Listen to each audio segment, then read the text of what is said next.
Sefo, on a day in college football where a lot of heavyweights fell, you guys had a chance to get past this game and get into two of the bigger games this program's seen in a long time. Having gotten past that and having what comes up, how excited are you for that? I don't know who lost, but I think the most important thing is that we came out here and we won today. It was a little bit of ups and downs, and we would have liked to have been more consistent as a team, but to be able to come out here and get a win in a place where we haven't won in a while or ever, I don't know, the history is great for the team. So it was kind of a weird game, and they outgained you, but you guys, on the scoreboard, kind of ran away with it. How did it feel offensively out there? Just how the pace feel and all that, things you guys have been trying to get back the last few weeks?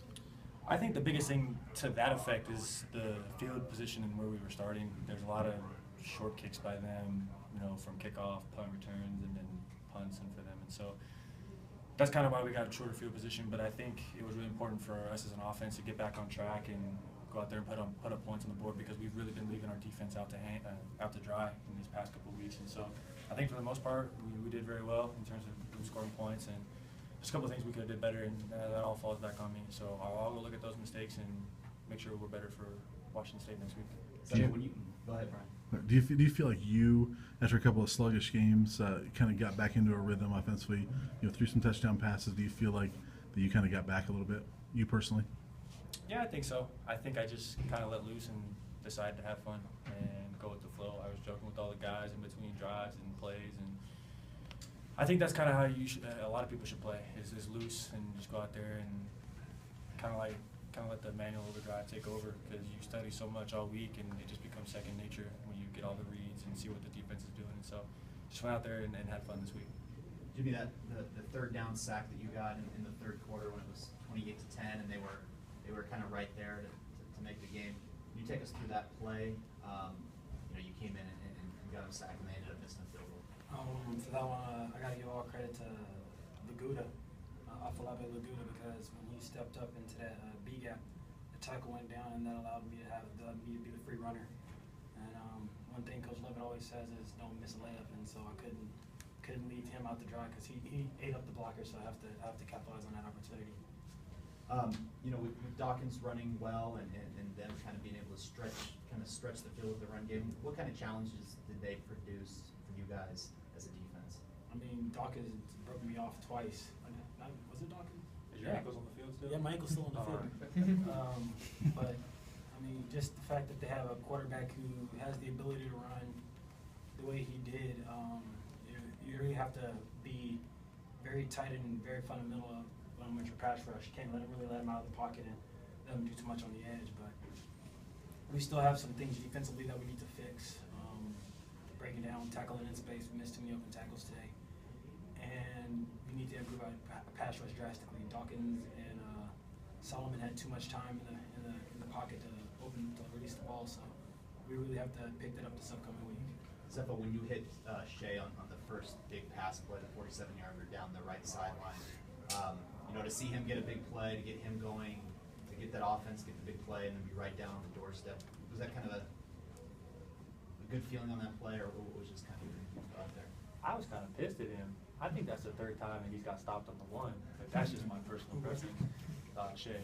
I got to give him a little bit better ball, but to be able to go out there and finally complete a deep ball is great to see. I haven't been the best long balls in the past 2 games, and accuracy in general. And so to be able to stand in there and make those kind of throws and help our offense down the field is really big.